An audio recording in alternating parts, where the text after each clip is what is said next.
when the 2008 housing crisis came, I had a lot of houses in the market and it all crashed. So I had to reinvent myself. I had to say, I have to go back to my core belief, my heart, the things that I loved, which was art.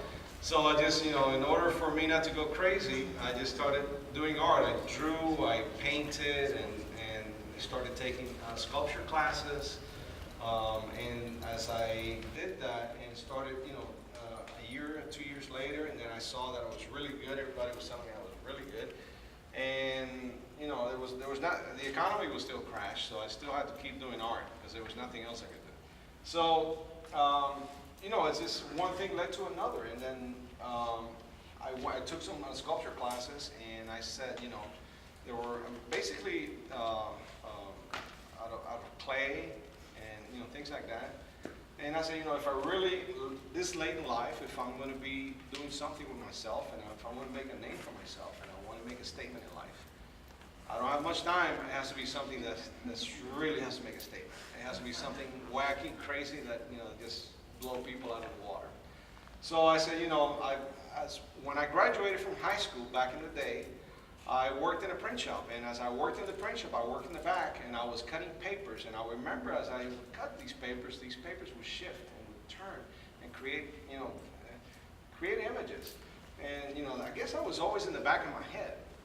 So as I was doing these, these clay sculptures, I said, if I'm going to do something else, what is it going to be? Something different. So I experimented with wood, I experimented with pine needles, with all kinds of stuff. I said, this has got to be something. And I've always loved animation too. I was a great fan of Walt Disney. So, all these things just came together. And I just started gluing paper together on top of each other, gluing it into solid blocks, and started carving it. I said, wow, this is wood, but it's wood process. So it's kind of like the same process. And I said, yeah, that's just awesome.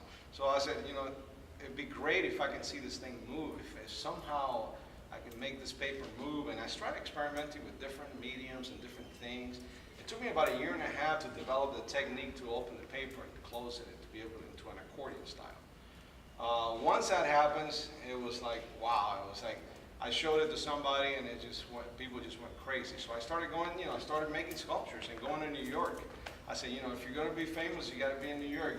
It's not, you got to go to the big city. So I started going to New York, and I didn't just go to New York. I went to New York and hired a camera guy to, show myself showing my sculptures to the public. And I think that just started hitting it off and started putting it in the internet, and it started exploding, and it started going viral. And just one thing led to another, and just, and that's where I am today. And I'm loving what I do, being recognized all over the world. I just came back from Spain. I came back from China. I'm going to a television show next month in Nashville. So, things are really great, and my art is really exploding worldwide. And I'm very thankful. I'm very thankful for,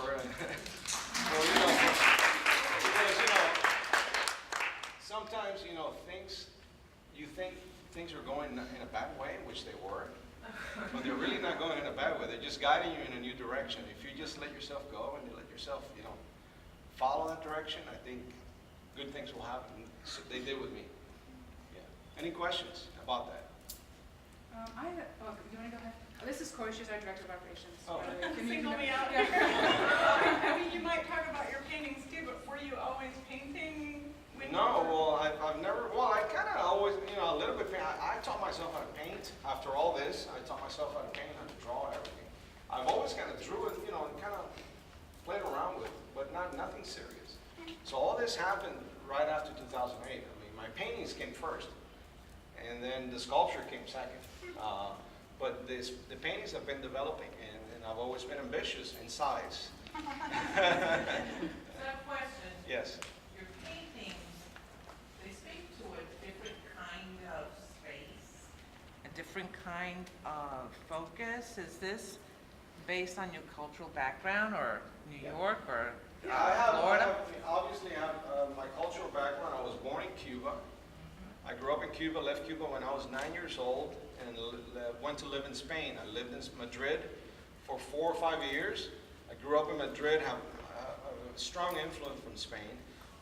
which is a lot of the bulls, a lot of the things that you may see from Spain, and obviously the Cuban you'll be able to tell as well. And then, you know, you have a lot of New York and a lot of street graffiti. I'm influenced by graffiti, by Basquiat, by hip hop, you know, Biggie, things like that. I'm influenced by things around me on a daily basis, things that I hear, things that I see, things that I eat, you know. It's very rich and it shows. Thank you. I have a question. I'll probably get ahead of myself, but what is your process as far as the sculpture? How do you make it so hyper-realistic? Yeah. With the paper, for what do you example, do? the cereal box. I was in my kitchen one day, and we were having, you know, having cereal in the morning, and I said, wow, I think I can make that box. This guy, you know, I think it's pretty simple. So I just started gluing paper together, and the top is an actual cereal box. And the bottom is an actual cereal box, because it's paper. I said, you know, I can use paper, I can glue paper. First of all, you know, I told myself there are no rules. I'm not breaking any rules because there are no rules. I'm making my own rules as I go along. So that's the first thing an artist should do is, you know, make your own rules. So I said, you know, why shouldn't I use this? There are no rules. Andy Warhol was the best at that. You know, he did crazy stuff. But anyways, so I put the paper together and I said, you know, why don't I paint on top of the paper? It was a tedious process because the paper wants to stick, the paper wants to not move, and there's a lot of things that but you know, it all worked out. I developed a technique to be able to move the paper and to be able to paint the paper, and you know, and that's where it is. And you know, so this is all hand painted. This is not where you got a sticker and put it in there. You can't put a sticker because you won't be able to move it. It has to be hand painted. Was that the first one you ever did? This one, well, this is actually a second one. The first one I did, I think I sold it. It's sold already. This is the second one I did. Yeah, like that one, like I did another one of Lay's potato chips with the chipmunk in the back, and that one was sold to A$AP Rocky. He's a hip hop artist. Also, do you want to all come closer? There's like this big. Yeah, you guys can do whatever you want. I mean, I'm sure we can hear it. Unless you want to stand up far away. There, much better. But you know, I just recently finished a sculpture of Frida Kahlo, which she was amazing. She was a commission piece for a New York collector, art collector, a radio personality, and he was just fascinated with it. And so you know, things like that just keep. Like the beginning of next month, I'm going to a TV show in Nashville. It's she won the American Idol, and she's got a TV show there, and so they invited me to come and bring my work. So we're going to be showing that there, and then I'm going to Steve Harvey at the end of the month as well, in LA. So you know, I'm getting exposure all over the world. Like I said, I just came from China. I got invited by the Chinese government to show my work, representing the United States in an expo in Soju. And it was the media just went frenzy over and crazy. They actually had to bring special guards to guard this stuff because, as you know, people want to touch it. Yes. People just can't help themselves. Yeah. So they had to bring, you know, we had to actually have a crowd control because so many people wanted to come in, which was awesome. It was amazing. So it's just, you know, I've been blessed. How does that feel to be like, almost like an ambassador? Yeah, I mean, I'm an ambassador of art. I mean, you're right. I mean, it feels amazing. It feels great. It feels like I'm always, you know, I get up in the morning and I just create whatever I want, which is great. You know? The whole world wants you. Yeah. So do you think you'll take it to Cuba one day? Well, I did. I took Jose Marti. I took Jose Marti to Cuba. Actually, that was like my second or third sculpture, which is the white one behind this column. Yes, I took him to Cuba. It took me almost a year to get a permit to take that sculpture to Cuba. Before I started, I sent a permit, and it took me almost a year. There's a documentary online. If you go to my YouTube channel, you'll see the documentary from Jose Marti. So when I took him to Cuba, you know, if you've been to Cuba, if you know anything about Cuba, Jose Marti is it was a poet in the 1800s. And he became a martyr. He fought for what was right, and so now the new Cuba, the communist Cuba, has used him as their forefront Abe Lincoln. You know, this is the guy that you guys need to believe in because he fought for the right. And so anyways, I decided to make him because he was neutral. The Cubans from Miami are okay with him. The Cubans in Cuba are okay with it. Everybody's fine with it. So I didn't want to have a conflict. So I said, okay, I'm going to make Jose Marti. So I took him to Cuba. And when I took him there, you know, I had a camera crew that were walking the streets. And of course, we had guards, invisible guards that we didn't see, but they were there. And you know, people say, you bring Jose Marti. Every public building, every school, every government office has a bust of Jose Marti. Every one of them is different.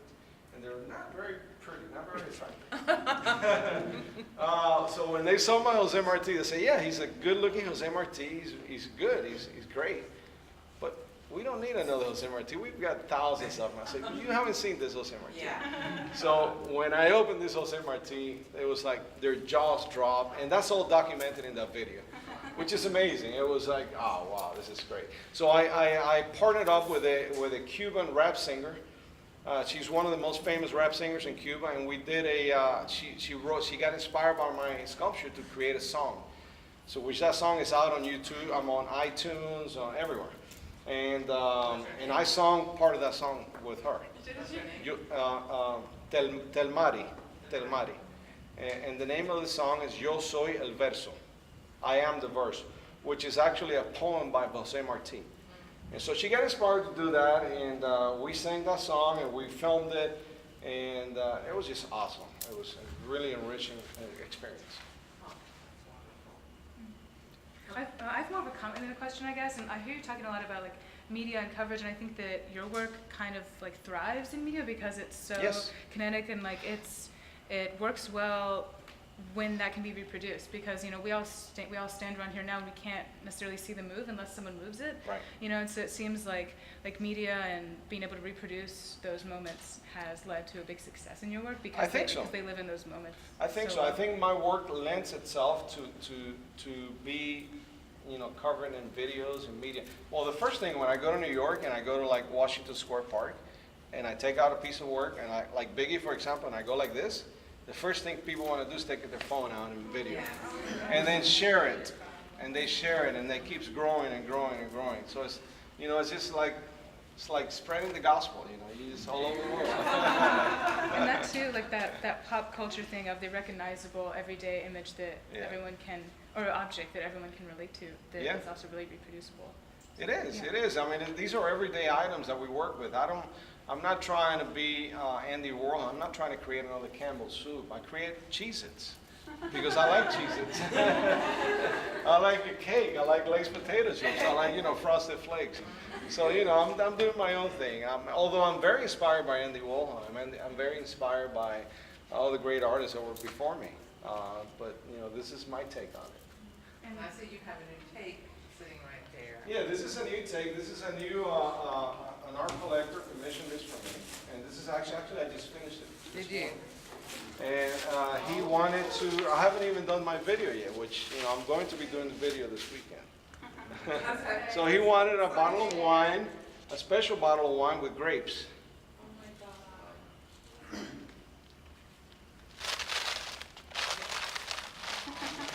I haven't played around with it, so I might be a little clumsy.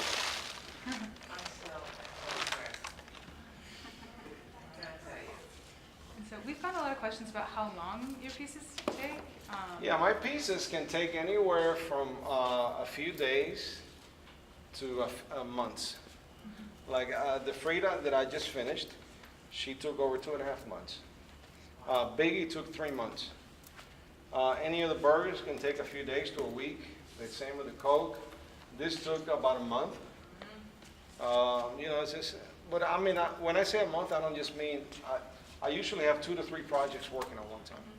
So I'm very multitask. Like right now, I'm working on 2 projects that I just started, which is an actual painting with the frame. And this actually painting with the frame is going to have a picture, a painting in it, and it's going to hang on the wall with the frame, with a gold frame, and you're going to look at a painting, you're going to say, this is a painting, and this is a frame. In reality, it's not. In reality, it's a sculpture. because you'll be able to pull the bottom of it, and it's going to be made out of paper. The whole thing will open up. So that's what I'm working on right now.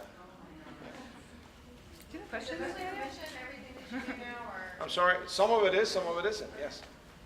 Yeah, yes. Is the soda can top real? I'm sorry? Is the top of the soda can real? Yes, so I mix a lot of, because I don't, I want the public, when they view my work, I don't want them to know if it's real or if it's fake. I want it to be so confused they don't know what's what. Yes, I use real cans, but then I use the paper.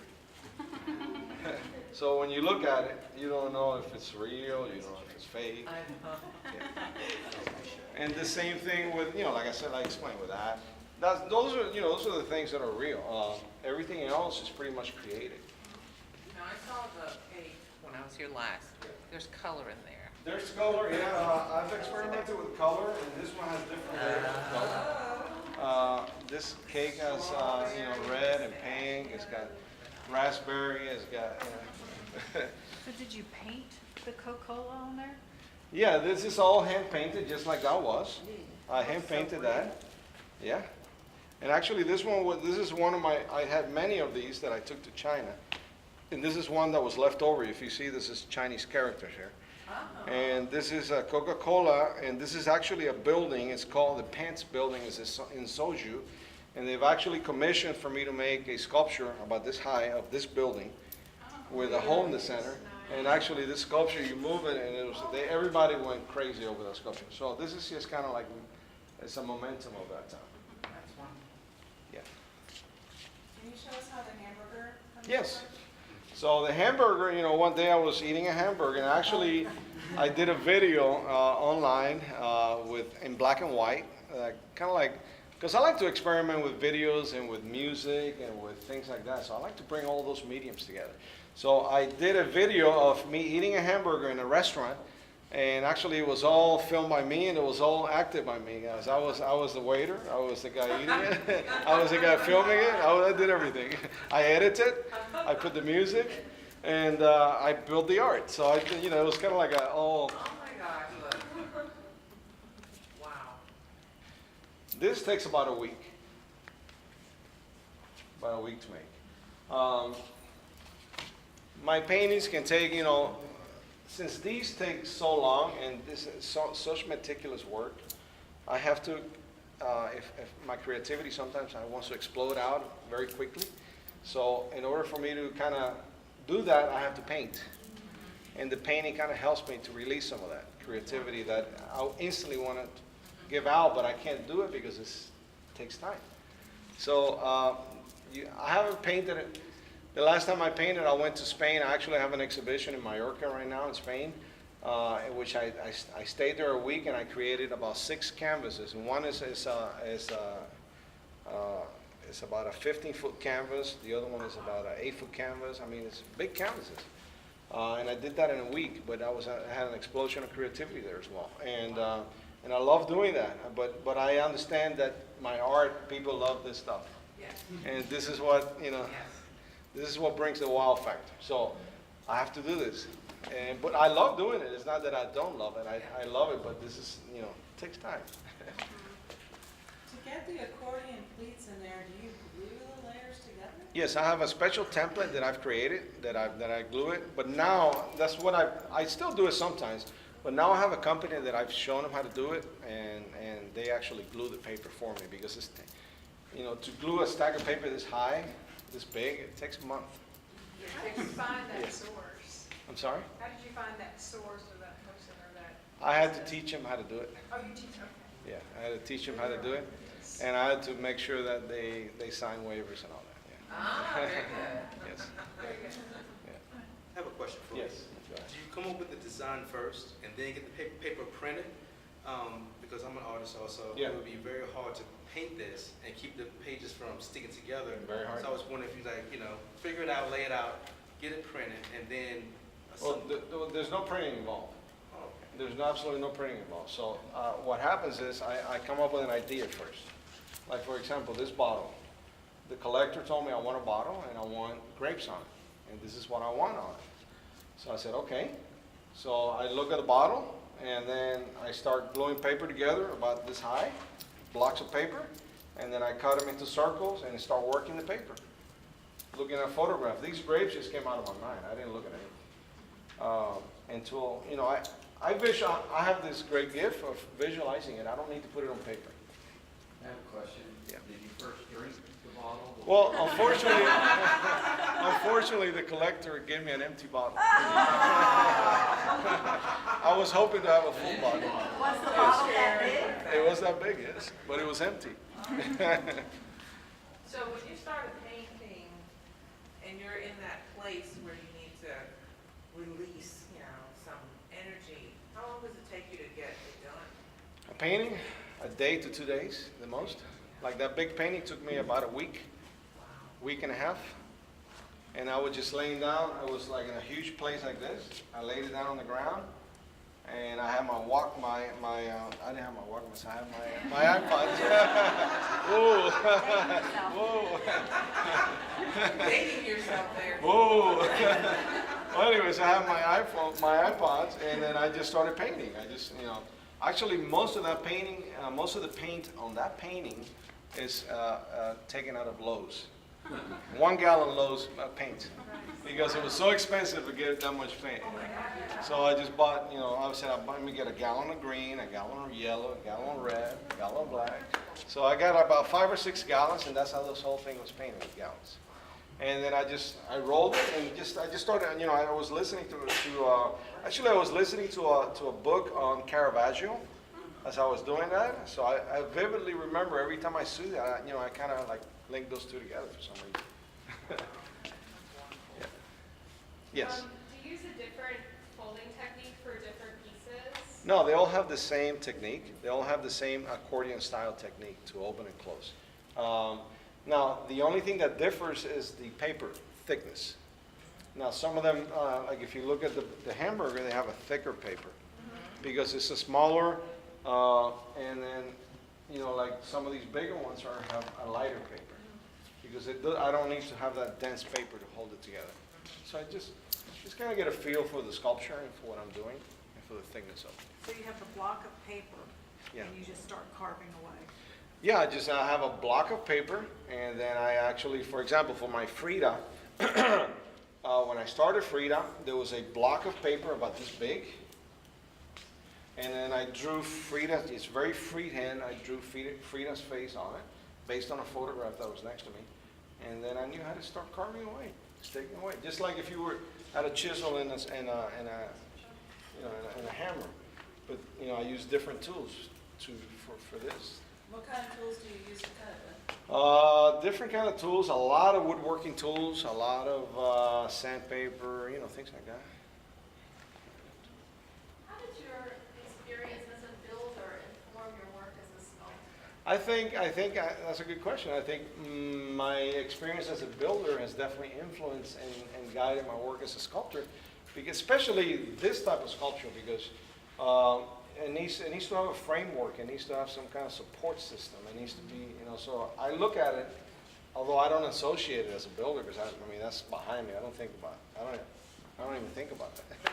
But somehow it's built into me, and then I just build it like a structure. I start from my foundation and I build it up, and then you know the support system. And it just happens automatically. I don't think about it. I'm curious, do you work alone? I mean, as an artist, all of us artists, we have tricks of the trade, things that we just keep to ourselves, keep undercover. I'm sure with your work, do you work alone? Do you ever allow anybody to really see you work? Yeah, I've had cameras. Actually, there's going to be a documentary coming up. As the Henry Ford Foundation did a documentary on me. It's coming out on October 13th on CBS. And they actually were in my studio filming for a couple of days. And they actually filmed me through a process. Yeah, I allowed it. I mean, there are things that I won't allow. There are secret things that I won't allow, like, you know, the paper itself. Oh, but I guarantee you, most people, if I showed you, if I give you a stack of papers and go ahead and carve on these, it's very, very hard.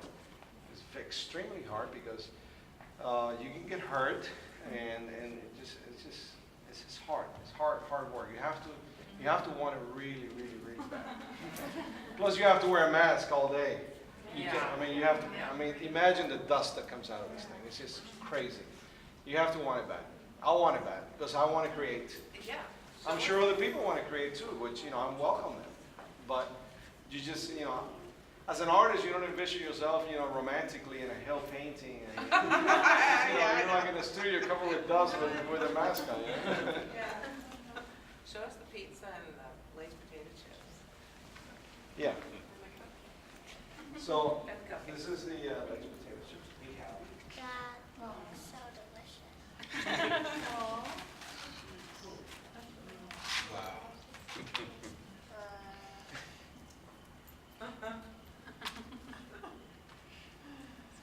And the pizza, you know, these was one day. I wanted to have a pizza. You know, I just had some leftover paper. I said, you know, somebody gave me a pizza. I think it was my friend over there. And I said, I'm gonna make a pizza, man. And when he came the next day, I said, I had a pizza for him. I said, don't eat this one,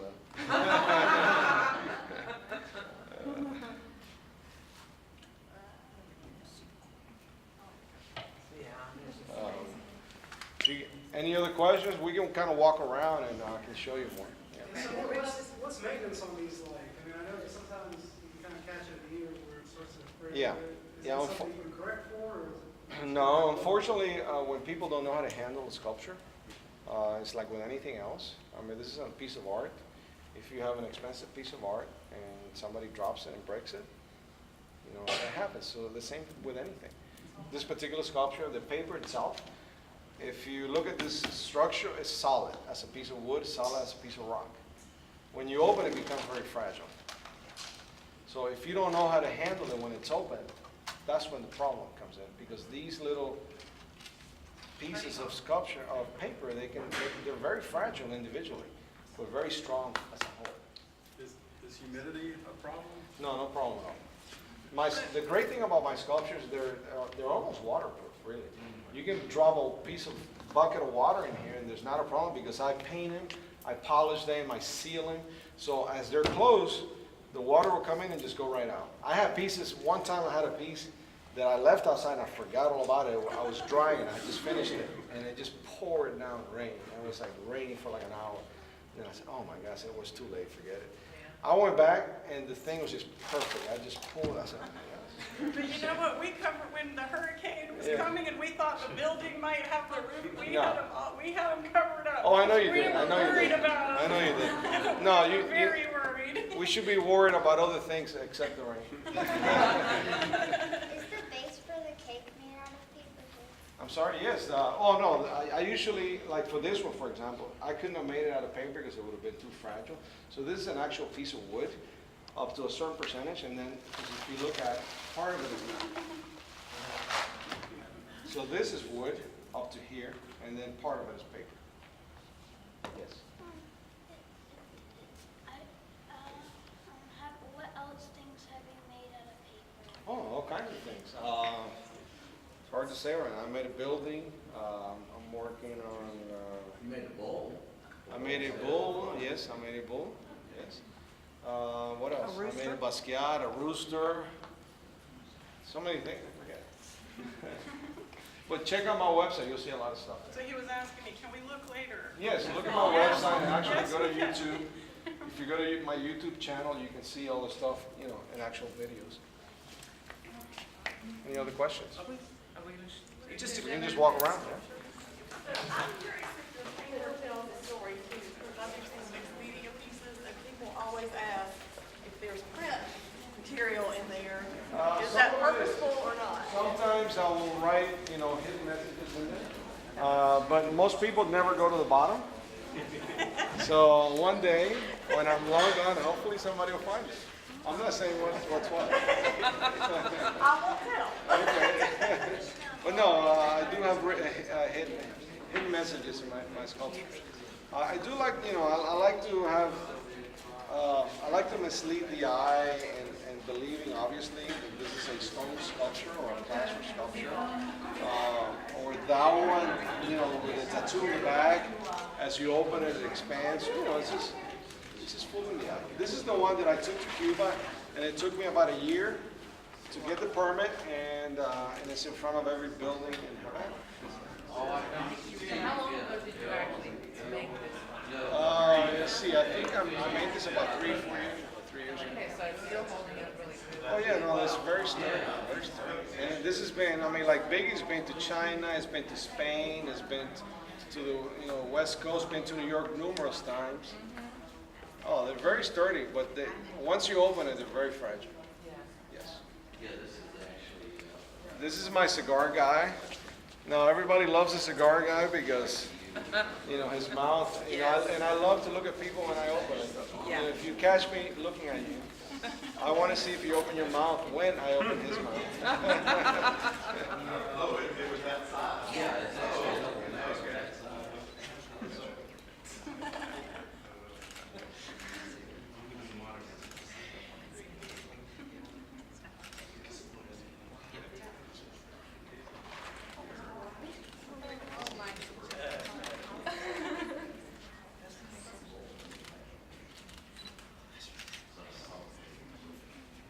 This cigar guy was, I made this just out of my influence with my Cuban culture and everything like that. So, and I've been adding to it. This is my second version. My first version that I did, I sold that, but I made my second version, and then after I did it, I did an interview with the Miami Ink, and when I took Biggie to Miami Ink, we did a show there, and then I decided to put the tattoo in the back, and I've just been adding to it, kind of changing it more. What is the significance of it? Yeah, well, that's where I sign my work. A lot of my work is signed in the neck or in the back, because of the tattoo. Just like this tattoo represents that tattoo. There you go. Okay.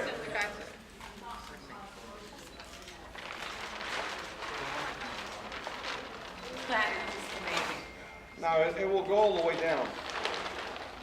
But Biggie weighs, have you heard his song, They Don't Call Me Big for Nothing? Biggie weighs about 75 pounds. Wow. So imagine if I have all of Biggie in my hand, I'll be holding 75 pounds, which is really hard. So his head weighs about 10 pounds. I'll do it again.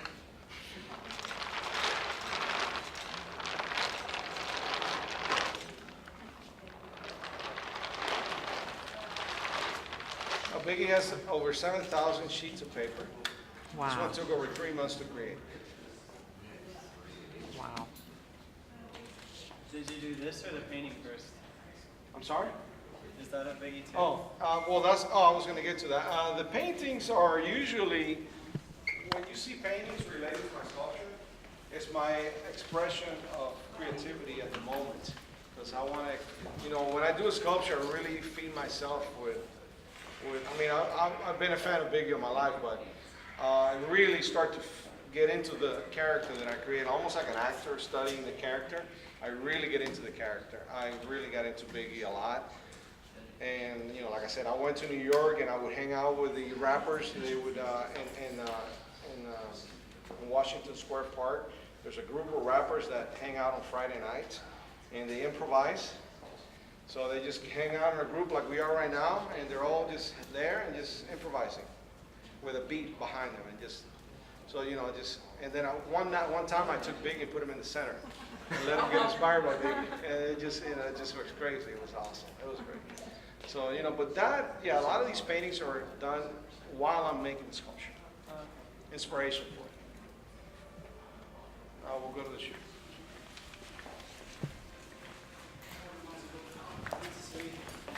Yeah. Oh, yeah. Now, recently I had seen an auction of shoes. I love sneakers, and there's a big sneaker culture out there. So I've recently seen an auction on one of the first series of Air Jordans, Michael Jordan's, 1984 version. Went up on auction for $1 million. And I said, oh my God. Of course, that was an intact version signed by Michael Jordan. And I said, I would love to have this, one of these original series. So I got me a picture of it, and I said, I'm going to create one. So this is my first one that I created. So when I saw that, I said, I'm going to make that one. And this is all based out of a photograph. And I decided to put real shoelaces, to kind of mix in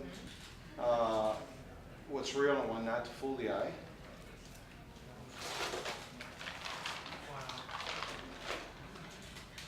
I took these 3 shoes, I think, I took them to New York, to Washington Square Park, and to Union Square, and I laid them on the ground like that with a towel. And I was acting like I was selling sneakers. And then I had my camera guy behind me, and I was like, all right, guys, we got a special going on. They said, hey, man, let me have, what's my size? I said, well, man, let me see. Okay, we got your size. And then I go like that, and their jaws just drop. I said, oh my God, this is crazy. So I love that. I mean, that's what when I film stuff like that, that's what I love. I love to see that.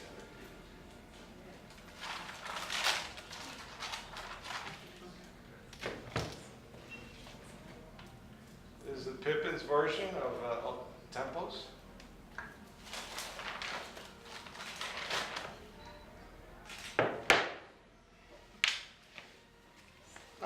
I like basketball, and I like, basketball and sneakers go together. So I wanted to create a sculpture of a basketball. So I was trying to figure the logistics of it. How do you support it? How do you support a basketball? How do you keep a basketball from, you just can't do a basketball. So I wanted to build a hand.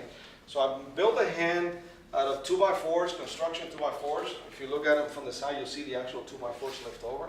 There's an actual concrete block from a post that you put on the ground. So I kind of use things that I find or things that I can get out of the Lowe's or Home Depot, my construction background. Yeah. And this is called the birth of a basketball.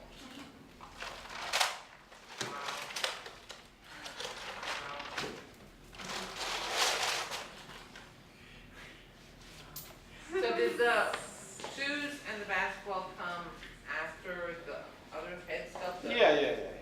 I started with the heads, and then I started, branching out. Yeah. And then just recently, and now I did, I don't know if you saw, I did a commercial for ASICS, and they asked me to make an ASICS shoe. So I went to New York, and it took me about a week and a half to 2 weeks to make that shoe. So I went to New York and actually created the shoe in front of the camera and built the blocks and all that, and that was awesome. It was great. Any questions? The shoes seem to be very complicated, or more complicated maybe than the food. To me, they're not. Not really? No, not really. To me, the most complicated ones are the faces, but the faces that have to resemble the person, because it takes a lot of work. It takes months to be able to back and forth, And the thing with paper, if you make a mistake, you're messed up. That's it. You got to start over. Because you can't add more plaster to it. You're done. I still think that your construction background probably helps you quite a bit because you see three-dimensionally. Yeah, I do. And that's what building a house is, a three-dimensional sculpture in Yeah. the world. So you see, that's why you don't need any drawings. Yeah, no, I don't need drawings. And I think you're right, because actually, remember, I was taking some classes one time for my construction. And there was a drafting class, and I remember the teacher, one of the first things he says is, visualize things, take the house and visualize it turning and see it upside down. So I've been able to do that with my work, which helps. The piece you brought in earlier was it looks like it's computer generated. That biggie? Yeah. Yeah, well, that biggie, that's a project that I'm working on. I'm working with the guy that actually photographed Biggie with the crown. Yeah. He owns the right to that photograph. So I had to get permission from him to make Biggie. So we're joint venturing on a project, making a series of 500 to 1,000 sculptures. But I wanted to get it exactly. So in order to do that, I had to scale them down. So I had to do a digital scan Biggie, and that's what's left over. So now I have to work on that and create molds. And eventually it's going to be 500 sculptures, and part of it is going to be paper. But part of that sculpture, the inside, I'm developing a motor to remote control. Is going to open, and part of the neck is going to be so you'll be able to stand here and open Biggie up. Wow. So it'll be a series of 500 to 1,000. Wow. Yeah. So in that 2008 to things working out period, what kept you, I think you just said, like, I didn't have an option, but is that what kept you going? Absolutely. Well, I mean, my wife wasn't happy. Yeah. She wasn't happy, but I said, this is the option I gave her. I said, either I'm an artist or I live under the bridge. But there's no option. I am an artist, and this is what I want to do for the rest of my life. So I think once you say that and you're committed to something, the universe just opens the doors. You have to stick to it though. You have to call, if you call the shots, you got to stick to those shots. Wonderful. Yes. I'm so impressed, I can tell you. Such an inspiration. Yeah. Thank you.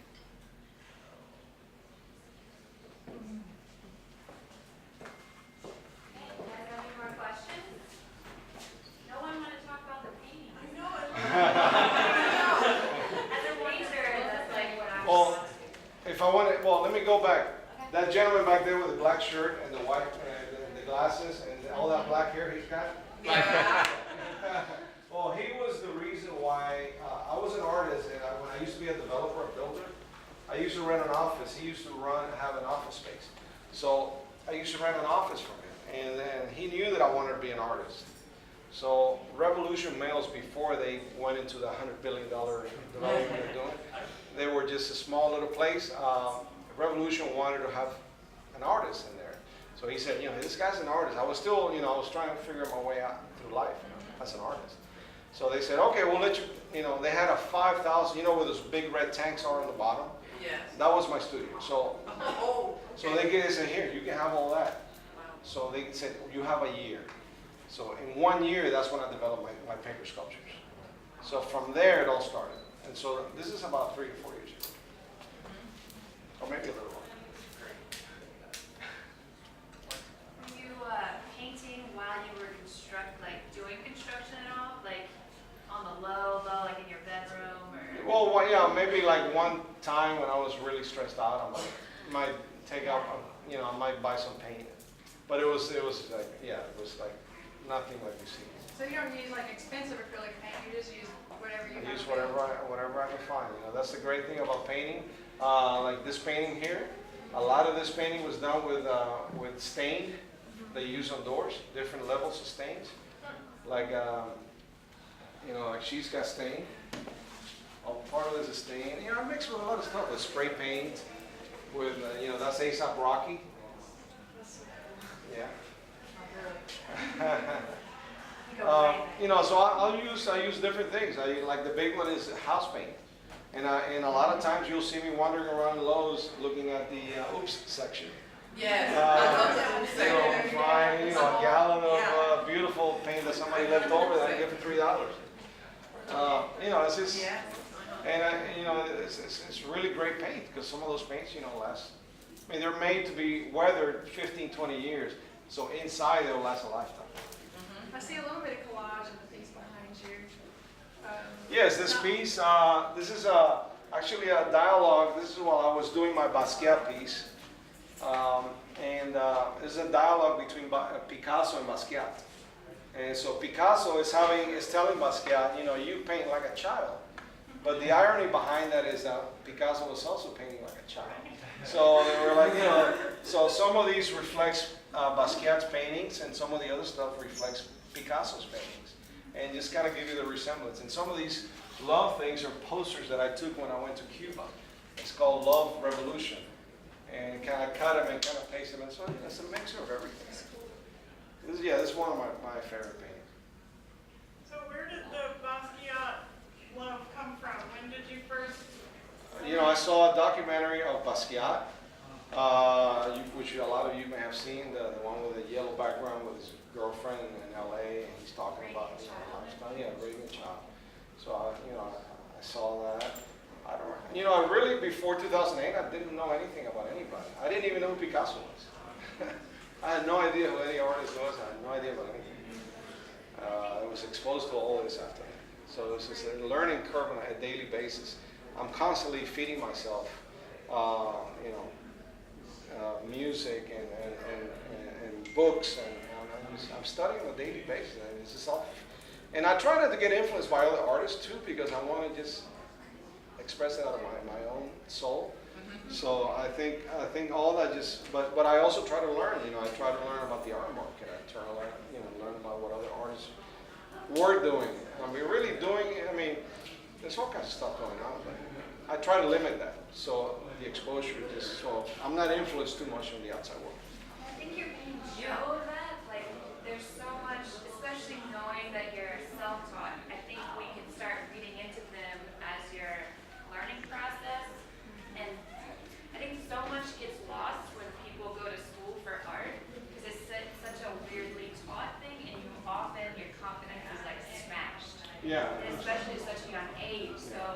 have this confidence that's palpable, and you see it like in all of your steps. You know, like what needs to be sold, so you can be able to do the things you want to do. And I think a lot of us young guys totally lack that. So it's really Well, it's unfortunate because, you know, the universities and colleges and, they're all great institutions. I mean, we all need it to a certain degree. But I think if you happen to fall in the position where I was at, where you had no other choice and you really didn't want to go back to school, and you just want to create because you didn't want to go crazy, then that was the opportunity. And there was no way back. It was a one-way road. So. And it feels really honest. You inspire other of us that are in that same walk and that same Yes. thing in Absolutely. life. Thank you. Absolutely. Let's do it. I want your number. Thank you. Any last questions or like comments or praises or? Amazing. Did you talk about the big one already? Yeah, that big one, I did it while I was at the Revolution Mill studio. And one day, you know, I saw that Picasso made Guernica, and I remember I got the sizes from Guernica. And I went online and ordered this canvas. I said, you know, Picasso did it at Guernica, I want to make my own Guernica. So I got the sizes, I put it down, and I just started doing it. And, you know, there's the Spanish influence, there's a bowl. And as at that time, I was already creating sculpture. So as you see, a lot of my sculptures, the signature behind the sculpture is arrows and circular things, which represent movement. So I wanted to make this sculpture, this painting, come to life with those symbols, but also give it in color. So blend all these things together, and that's what came out with this. And I did it in a week. So it was just like a blast of creativity. You were in the zone. I was in the zone. I was just like, when I got done, I was like, I was weak. Were you spent? And all the things, you pushed it all out there? Yes, I pushed it all out there. You know? And not for any particular reason, but I just wanted to do it. I just wanted to prove myself that I could do it. And I did. What's your favorite Biggie Smalls song? Big Papa. Big Papa. And that's what you named the sculpture. That's what I named Big Papa, yeah. Big Papa. Yeah, Big Papa. It's I told you guys, I think I told someone that I took him to where Biggie Smalls grew up in the neighborhood in Brooklyn. And actually, there's a big mural there in a building where they wanted to tear down the building of this Biggie Smalls mural, which everybody loved. I mean, like when Biggie Smalls' birthday came around, people would go to the mural and put flowers and put, you know, candles. It's like a memorial. So when the city said, you know, we're going to knock this down, everybody revolted. People just went and said, no, this is not going to happen. So eventually, the people won. It didn't get knocked down. So I went there during that transition period, and I took Biggie and I put him in the wall, and immediately just people coming out of the woodworks. I interviewed friends of Biggie's when he was growing up, when Biggie was hanging out in the corner rapping, and these people were just hanging out with him. And the stories they told me was just like chilling. You know, they're in the video. Just go to my YouTube page, you'll see it.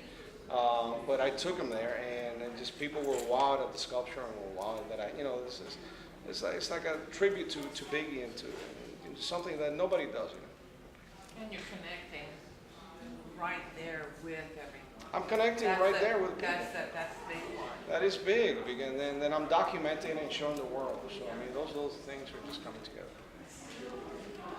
So, you know, look, some of these things are going to be on display when you're not around to handle them, right? And a lot of these things are going to outlive you. Yes. Right? Oh yeah, they will. So right now, I'm looking at Biggie, and Biggie is a stationary sculpture. Yep. And it doesn't have the effect that it has when you pick it up and you move. So, I mean, are you okay with that? That there's going to be? Well, no. I mean, eventually, I like for example, if that sculpture were to live in a museum, I don't know how the museum would feel about moving the sculpture. I'm sure they might have maybe a video, or they might say, you know, once a week from 9 to 10 in the morning, we're going to move them. You know, and you know, You know, once you know how to move him, he's fine. Once you don't, if you don't know how to move him and you just yank him, which is what happened, then you have issues.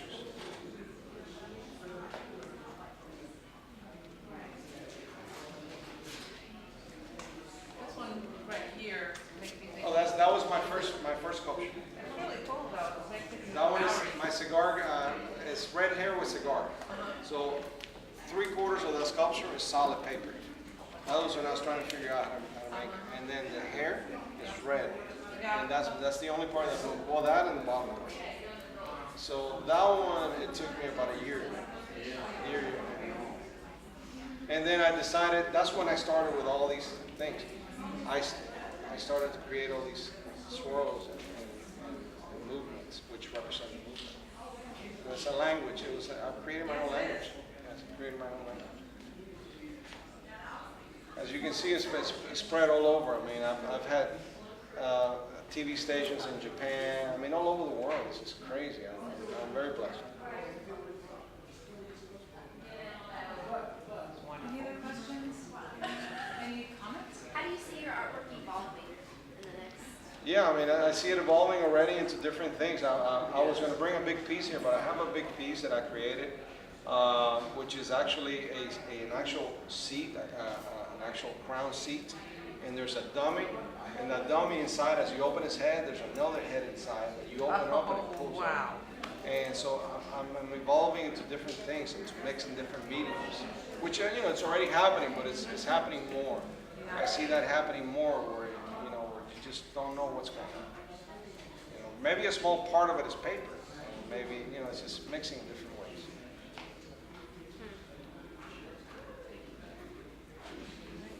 Any last thoughts? Well, feel free to walk around, pull me over, and I'll be more than happy to answer any questions. But yeah, thank you all for coming. And